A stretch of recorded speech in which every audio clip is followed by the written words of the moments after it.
Nice poster. Hola. Hey. Hi. Hi, Hello. Harley, Mrs. Katie, how are you? I'm good. Like always, I will be your lucky translator, and I let you with these guys, Jhon and Cesar. And yes, Cesar, nice poster, man. Nice Sounds good. Buen póster. No, preguntándole a Harley y a Katie que, bueno, primero, ¿cómo han estado con todo esto, lo de los filmes y todo? Well, how's it going with all the movies? That's a big question. We are right about to start filming our next movie. It's a true story, so that's pretty amazing. Ash and Bone, I'm going to make sure I send that over to Jhon because I want to make sure you guys get to watch it before everybody else so that you can give us a review. And then everything else is going really, really well. We just found out that the Spanish versions of Eternal Code and Betrayed are both going up on several outlets. So they will be available in English and Spanish. Tell us I want to listen to your voice. tell us what we can expect. Tell us what we can. Well, it's going to be phenomenal. We're very excited about Ash and Bone. It's a scary. It's because we're here about Agramon's Gate, but it kind of follows the same pattern. It's a horror, more outside in the woods. Some people who are not quite good. I can't really say much about it, but you understand that it's going to definitely be a ride that you're going to love. You're going to definitely enjoy it. Yeah, with Agramon's Gate, the inspiration was more like The Exorcist and the occult films of demons and demonology. And I wanted that Hitchcock-style fear that you never know who's the bad guy. It could be this guy, it could be that guy, and you just don't know. With Ash and Bone, it's more like The Hills Have Eyes, Texas Chainsaw Massacre, House of Wax. Yep. So it's crazy people in the woods that are just, they're coming for you, and they're violent and they're crazy, terrifying. Very. I had a confession to make, as you know. You sent it for a movie festival here. Yeah. I watched it, man. I will say something. You are right, man. Wow. I was like, without doing any spoiler. Yeah, man. Right. They are like different monsters in the same case. Agramon's Gate. I feel it like more. Sometimes when I watch it, I was feeling like, am I dreaming? This is real. Yes. What is going on? But man, Ash and Bone is so freaking real. The only thing I will say, tell me. It almost makes it scarier because it is that close to reality, and that's the thing. And it feels like it could happen. It feels like it if it hasn't already. I'm sure some things pretty close have happened like that, but it's just crazy. And that's a compliment. I freaking hate I don't want to spoil the McKinleys. The McKinleys. God. Oh man, they're scary. They're scary. The only thing I will say, because that's not, I hope this movie gets to the finalists in this festival and people in Colombia can watch it. But Jhon, ya le dije que la vi. Pero no la va a pasar. Les tengo buenas noticias. Betrayed y Eternal Code van a tener sus versiones en español. Ya les dije, bien. Y que sí, Jhon, Agramon's Gate es algo muy distinto a lo otro. Agramon's Gate es más, yo les dije, es que no sé si esto es sueño, esto es realidad, pero no, Ash and Bone, se la van a ver. Thank you, Harley. Thank you for allowing me to say that. And let's continue with the question. Jhon? Yes. No, yo la verdad primero quiero felicitarlos porque pues a decir verdad me hace falta Beneth, Ash and Bone para verla y Finding Nicole. Esos son, exacto. Y más que todo el cine de Harley, también de Katie, lo hemos visto. Pero yo sí quisiera, preguntarle a Katie, ella que ha interpretado roles respecto al tema sobrenatural, ¿cuál cree ella que ha cambiado como el concepto desde su cine sobre como esa trascendencia de los roles en el género sobrenatural, en el género del drama psicológico? Great question from Katie. Portraying a lot of characters in different backgrounds, different movies. Let's say all the shades of fear. Yes, how do you see the transcendence, not only of your work, but like, in fact, I will add something. Jhon, ¿puedo añadir de cómo se muestran a la mujer en estos roles? Sí. Yes, thank you. How is the perfect representation for women in horror movies? But in fact, you're doing an amazing job. But tell us.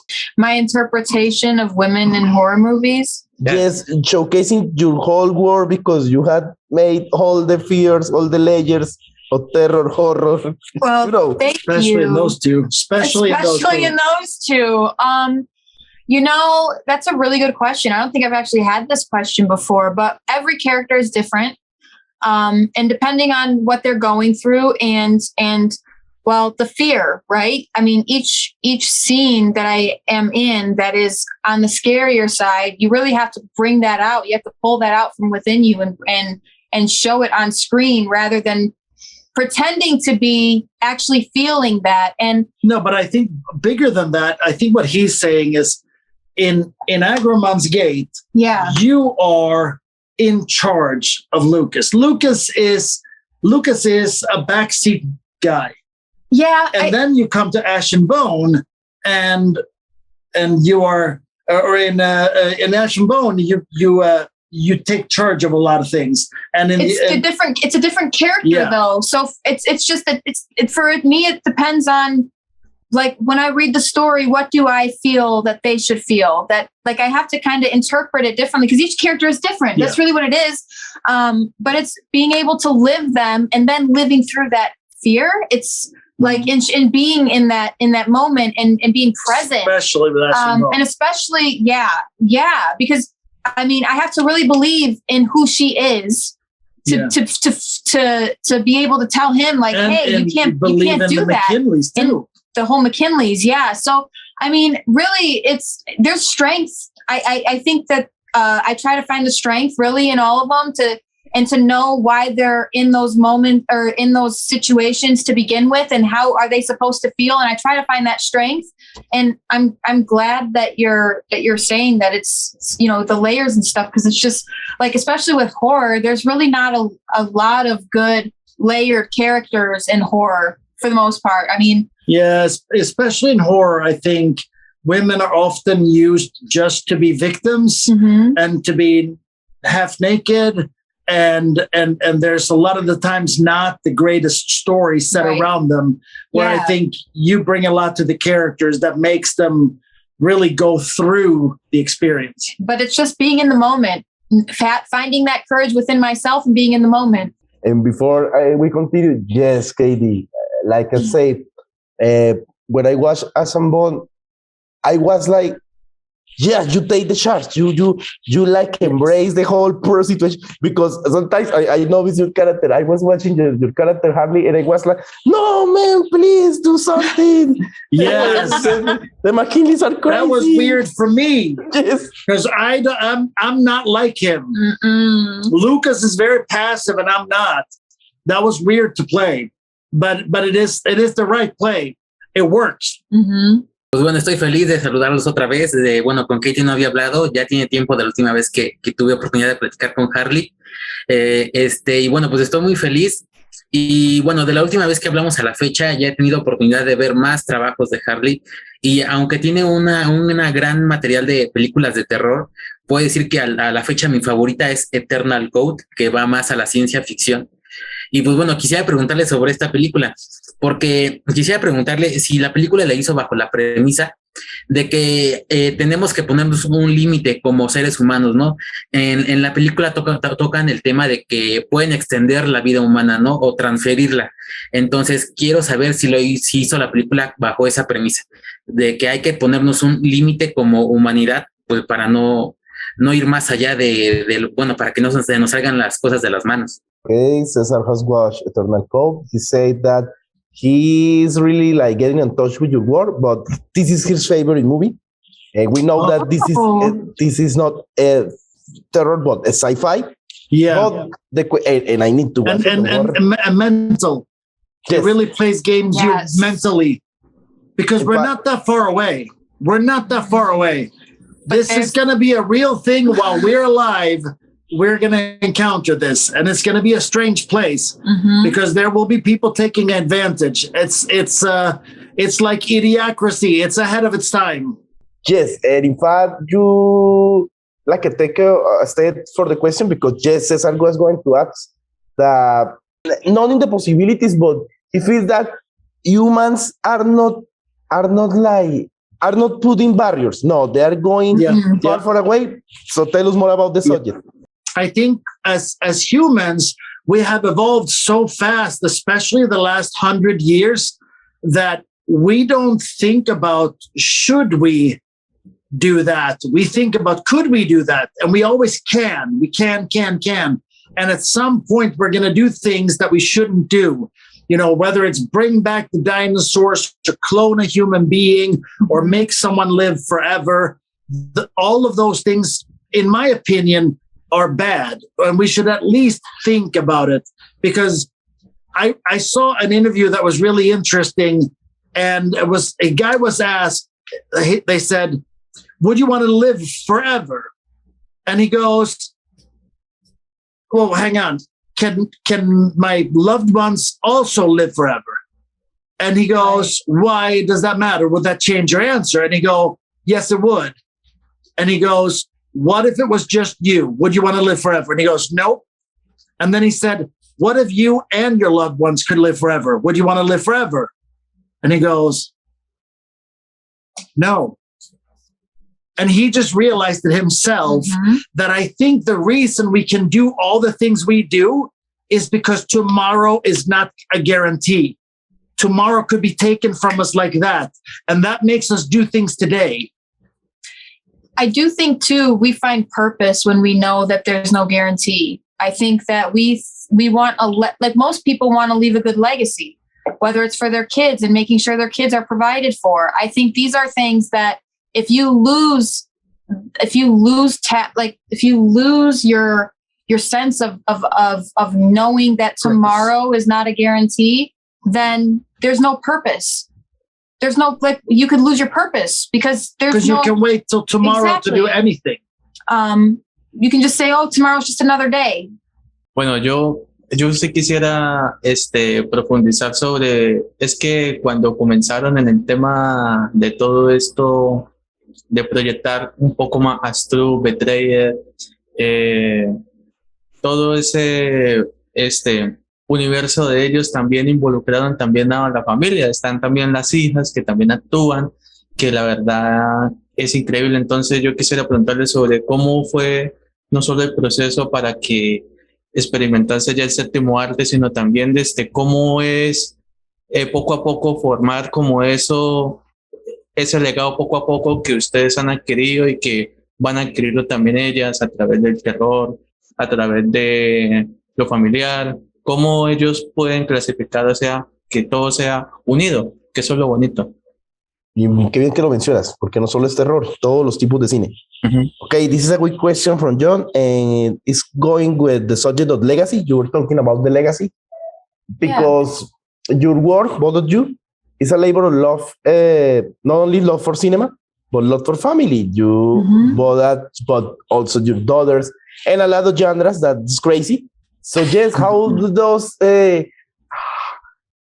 this love for cinema is, it's like keep it to this new generation. How and how you incorporated, man, because it's crazy. You had made family movies, but action, but terror, but horror. Yeah. So that's a great question too, because movies are going to be here forever, right? I mean, when we pass on, that's what we have left. I think that we've done a wonderful job in making sure that there are good and bad, whether I play a good or a bad person, I'm happy about the message that we're giving at the end of the film and how we make people feel. And for me, I think it's such a, like, I'm so honored and I'm so blessed to be able to be a part of this, because I love being able to step into somebody else's shoes and create magic for those little moments, and having people go through that journey with me is incredible. And it's like, I feel like I have purpose from this. Okay. So I am so happy that I'm able to play these characters that are strong, or even the victims, because I mean, they all tell a story. They all come from a dark or good place. They're all coming from life, and they're relatable. And I think that most people admire just that, because they can say, hey, I feel that, I see that, and I understand where she's coming from there. And just the fly on the wall through those journeys, it's awesome. It's incredible. Yeah. And I think now you've seen our little ones have been a part of our films. So not only are we passing down the films through, generations to come, but, the girls, they're becoming pretty good actors themselves. So they're working hard and they're starting to audition for other things. Our 7-year-old just got a DTE commercial, which is pretty cool. She's going to be on screen for a full commercial. And Hannah just read and was a finalist for a pretty big role in a good budget film, and she was down to a callback. So they're really taking on to this. But to piggyback off what Kaiti said, there are people working in factories and losing their fingers. There are people that are out there working in mines and doing hard labor, and to be able to for us to do what we do, to provide them an hour and a half or 2-hour break when they can sit back and forget about all of that and just enjoy something. That to me is the coolest gift ever. And it's like the gift that keeps on giving, because we give the gift to them, and then them watching the film is a gift to us. So it's so reciprocal, going back and forth. And it really is, it's a dream come true. Truly. Yeah. And I just hope that the coal minor workers from Colombia gets to watch this, but I hope. But if this is not the occasion, I know, man, when you tell me that your movies are being translated, kudos. Yes. Yes. Jhon. Yes, I'm very excited about that. Last year, Betrayed was one of the top 20 watched films on VIX, which is the Univision streaming channel. Betrayed was one of the 20 most watched movies, and it's crazy. And that's the Spanish version. And the Spanish version of Eternal Code is on there as well. Very, very cool to see. And now they're going to be out for the mass to see, because they're starting a freebie Hispanic version. They're starting to be already started, but they're going to broaden their Hispanic side. So it's going to be out everywhere in Spanish very, very soon. And I'm excited about that, because we have films that translate very well between, North and South America, and in festivals. We do incredibly well in Spanish in Madrid and in Barcelona. We've won a ton of awards there. So I think we're being well received by the Spanish speaking audience, even in English. So now having it in Spanish is just perfect. The reason why is because we love genre cinema. And man, I was going to ask you but you answered me. I was sad because I was trying to log on Tubi, and then I found out that in Latin America, Tubi disappeared. But now you're telling me that it's because it's going to be Tubi Latin America. Yes, it's coming. A full. I probably shouldn't tell people that. I don't know if that's public knowledge, but I just found out that that we are going to be on there with both of our films. I promise don't tell anything. It's just between us, right? Pero creo que ya sabes. And the audience. Yes. It's our little secret, guys. Yes, our little secret. Yes. Dale, Jhon. No, César, continúa. Ok. Mi siguiente pregunta va por Agramons Gate. Es una película muy buena y bueno, yo quiero preguntarles que bueno, el malo está interpretado por Jan Birch, que es un trabajo excelente el que hace acá. Agramons es un demonio que en la película se alimenta del miedo. Entonces mi pregunta es, ¿qué representa Agramons? ¿Qué significa abrir estas puertas de Agramon en la película realmente? O sea, independientemente de que vemos cómo Jan Birch aparece y está haciéndole la vida de cuadritos a los personajes de la película, ¿qué representa Agramon y qué significa abrir las puertas de Agramon? What does it mean to open the Agramons Gate? Talking also about the amazing job from all the actors and actresses, and of course Jan Beers doing that amazing role, man. Phenomenal. Yes, he is. Well, I think when we researched to get started for that, I was looking up the different demons that are listed, that are out there, and what they do. And I got stuck on Agramon, because Agramon was the demon of fear. And it's something that's used a lot in the film. But when I read up on Agramon, it is a demon that when it comes, it is fairly weak. Mm-hmm. And then what it does is it starts scaring you. And as you get scared, it becomes more and more and more powerful, into the point that it can manifest and be like real, like a person. Mm-hmm. That's how strong it gets, which we saw in the movie, because it's not always the same person. And sometimes it's what seemingly is a real person. I love that mind game of how it plays with you. Yes, Jhon was incredible as Agramon. We've probably had the most questions about a sequel on that film. Yeah, it's been that film. That film. A lot of people are mad that we haven't yet started working on it. Jhon, me adelanto. Es que mucha gente está enojada porque dice que y la secuela. ¿Quieres preguntar algo sobre eso? Aprovecha. ¿Qué quieres preguntar? Pues, yo quisiera preguntarle si alguna vez se fusionan nuestras películas algún día. Okay, no, that's a great question about Jhon. Not only about the sequel, but there is like a possibility somehow, because we know that this is your vision, your interpretation from Agramon. We know that Jhon got his own vision, and I'm glad to have both directors from both movies. There is like a possibility, I don't know, for mixing of these two visions, or what can you tell us about a possible sequel or prequel? I don't know. I was reading yes, there you go. That. You get to find out how this happened, right? Yeah. We actually, when we made the film, to justify our characters, me and Vesna, which was played by Aphrodite, we made up an entire backstory that my girlfriend, when we were younger, and she got possessed. Vesna and I tried to get the demon out. We couldn't. So we called the priest. We called him in, and he fixed the job. But by then I'd lost my eye, that's why we have that awkward relationship between Vesna and Zeb, is because of that, because they had already been there before. So we have that story.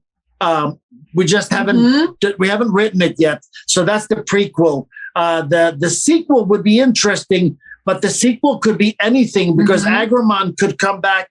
It's like paranormal activities. It can happen anywhere. It's crazy. It happened even in Colombia with Jhon. But I got a question. When I watched the movie, it's more like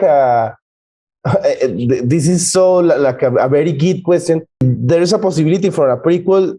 They will tell us about that dagger, that weapon, because it reminds me from the weapons from video games. It's not a common dagger. Yes. Mm-hmm. Yeah. That's exactly it. Because that one was the dragon killer, or that one was the demon killer. So absolutely, could be a really cool story about where that came from as well. There are lots of angles to go with this. There's a reason that a lot of people ask for it. And it's really funny. I don't know if you've watched on YouTube. There's a video on YouTube explaining Agramon's Gate in Hindi for 44 minutes, and it has like 100,000 views on it. And I'm thinking to myself, like, how many people have watched our film if 100,000 people watched the breakdown of somebody explaining it? Yeah. It's pretty crazy. I will ask Jhon. Jhon, ¿tú sabías de la explicación de Agramon Gate, o César, que hizo un hindú? No. Son 40 minutos y tiene 100,000 vistos, donde cuenta todo.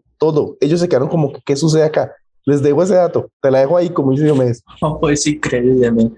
Es que también lo de Agramon Gate, lo del tema de Beneth y Al, yo quisiera preguntarle sobre dos para ser sinceros a ambos, ya hemos entrevistado todo el cine de ellos y lo cual se nos enorgullecen mucho, y también en preguntarles sobre Snapshot y obviamente Finding Nicole. O sea, hay dos temas, que es la violencia y el tema de el poder descubrir nuestros miedos. Pero yo sí quisiera preguntarles sobre qué es lo que mostrarán ante el público, en lo que ellos diferencian, lo que se ha visto en el cine, qué es lo que va a diferenciar en esas dos temáticas, porque las dos historias es increíble. Hemos entrevistado a casi la mayoría de los colegas del cine de Harley, y la cual es muy, muy bueno.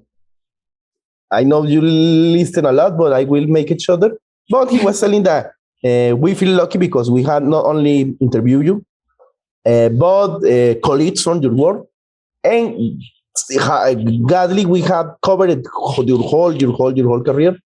But what we can expect from Snapshot and Finding Nicole?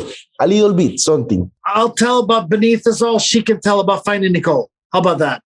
So there we go. Beneath Us All is our biggest visual spectacle. We had a new gaffer, and he went all the way there. So the lighting and the setups for everything are incredible. So that's a big part of it.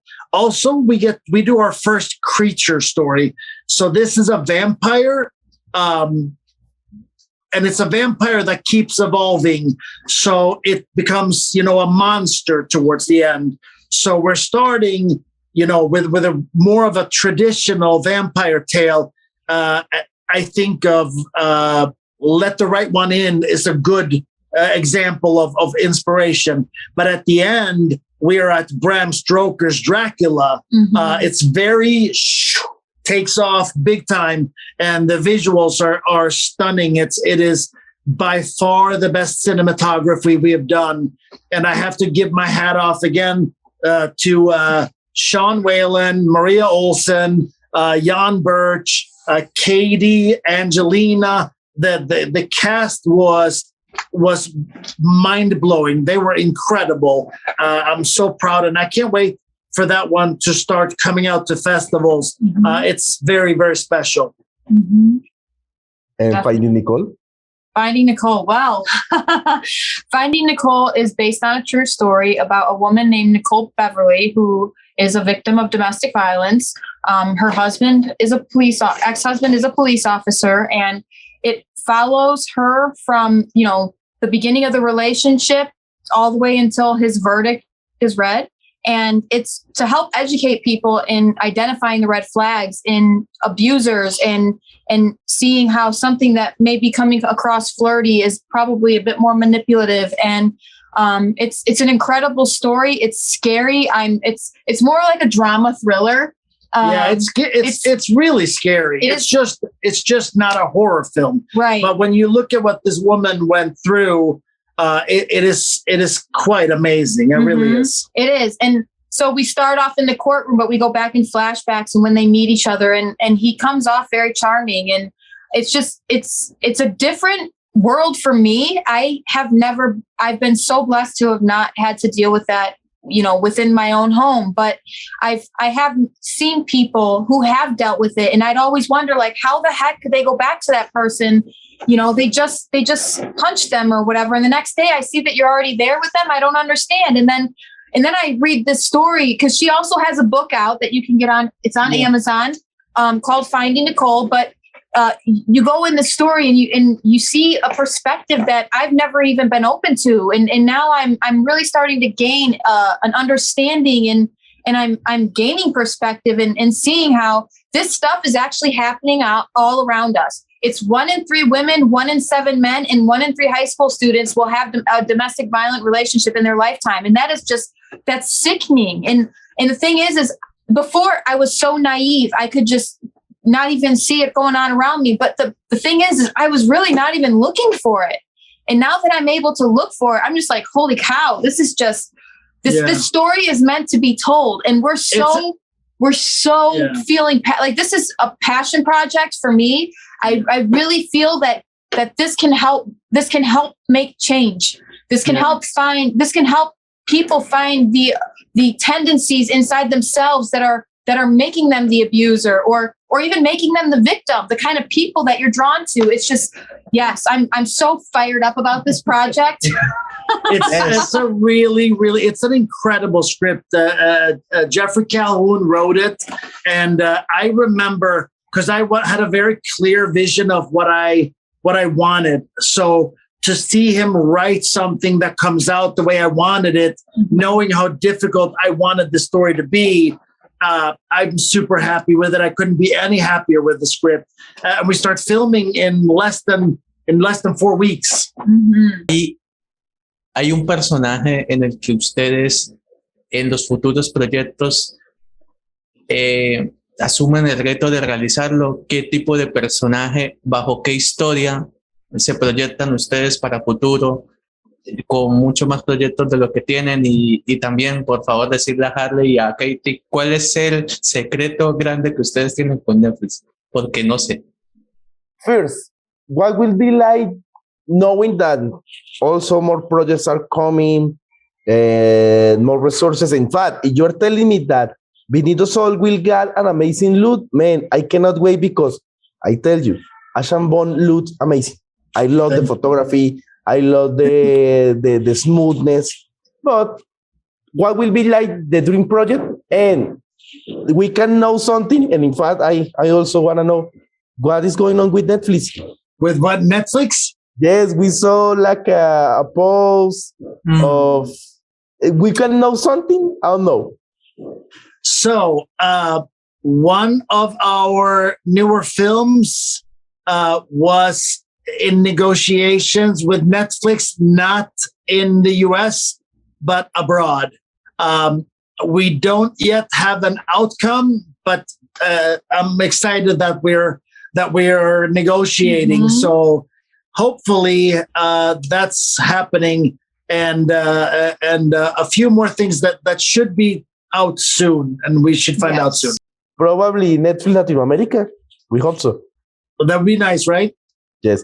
And what will be like your dream project? I know you got a lot, but what will be, like knowing that you, and I love the passion that you told about Finding Nicole, because yes, in fact, I was talking with another filmmakers, then I was telling that the kind of movies that you make are movies about passion. You know it. Not you may work every penny, but there are movies that deal with subjects that other people don't deal. But so what will be like? Oh man, I need to touch that subject. We need to touch that character, that mood. Or not? What will be like the dream project? I have a script for my dream project. It's called The Peculiar Mind of Peter Strauss, and it is Inception meets Identity meets Freddy Krueger. It's a lot of things at one time. Meets Primal Fear. It is incredible. The story of that, I came up and wrote an entire script. It was the best script I have ever written. And then one of my writer friends who wrote Ash and Bone and Beneath Us All, Brett Miller, he read my script and he goes, wow, this is really good. But there are a few things that I would tweak if I were you with this film. So I asked him feedback. He gave me feedback. I agreed with everything he said. And he said, this is so good that if you don't mind, I would love to rewrite this and give it back to you, and you tell me what you think. The very first draft is the best script I have ever read. That's my dream project.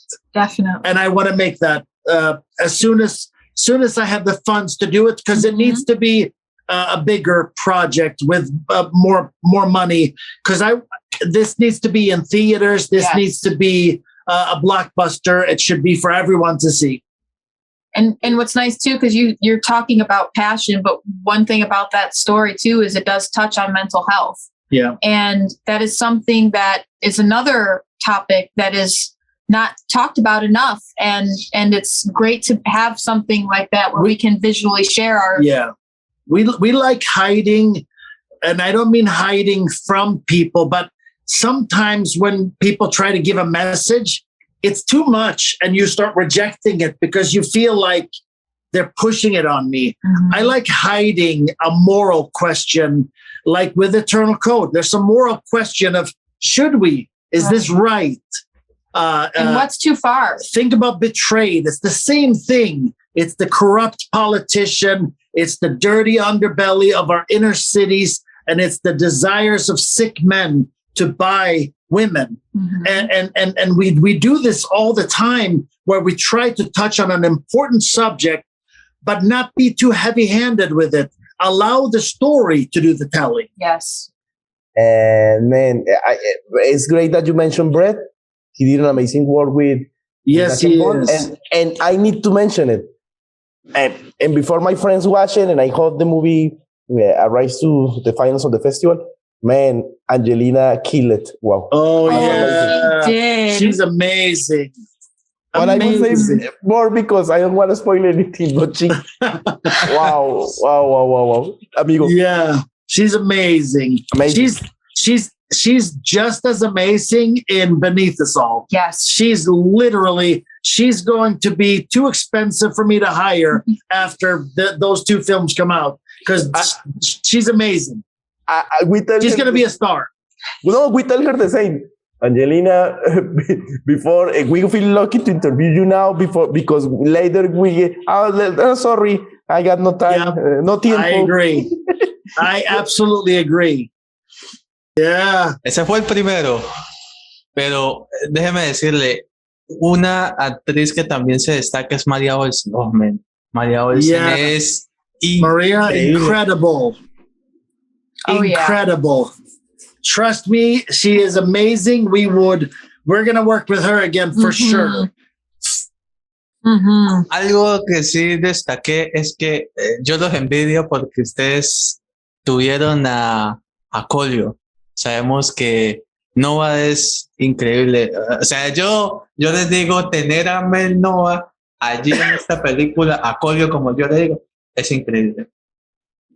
Yes, Jhon said, kudos for having Mel Nova here. Tell us, how was you directing that amazing actor? Oh, Jamie? Mel Nova.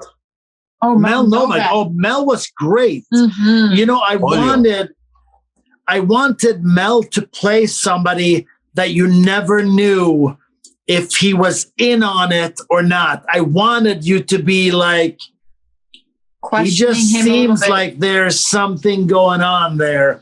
And I think he was really, really good at making you guess.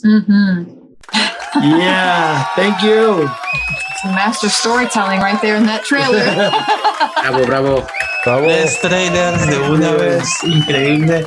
No, primero felicitarlos, tener Jan Bills, tener a Kelvin, tener a varias personas que nos apoyan en el proyecto. Es increíble que ojalá todas estas películas salgan a todas las plataformas, que ojalá que así sea.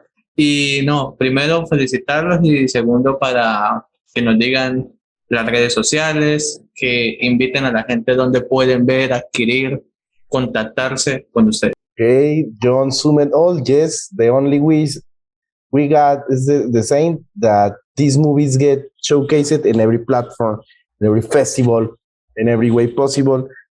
The camera is from brought you. Of course, share your social medias, and yes, where people can contact you.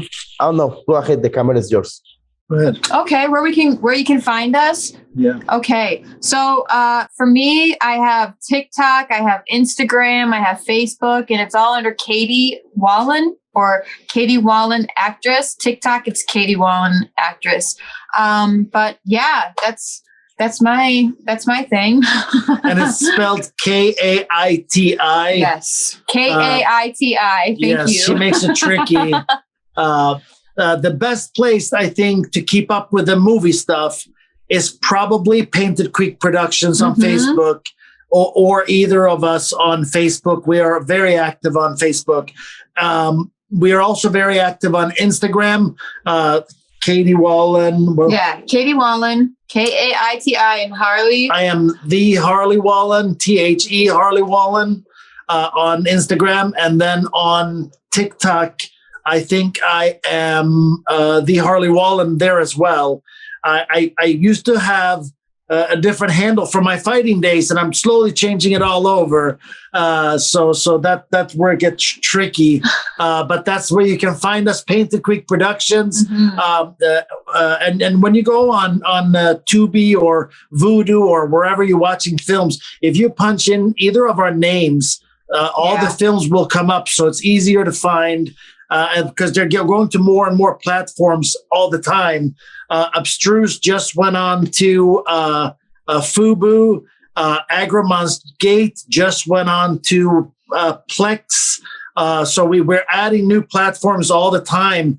Our films are actually doing better with time, which is pretty cool to see your movie last out there. So many indie films are gone after 6 months. And you look back and you see the trade is 4 years old and it's still doing incredibly well. I was actually talking to my distributor on the phone today, and she was saying that how sales haven't slowed down at all. We're still selling to 3 or 4 countries every quarter, which is amazing. Yes.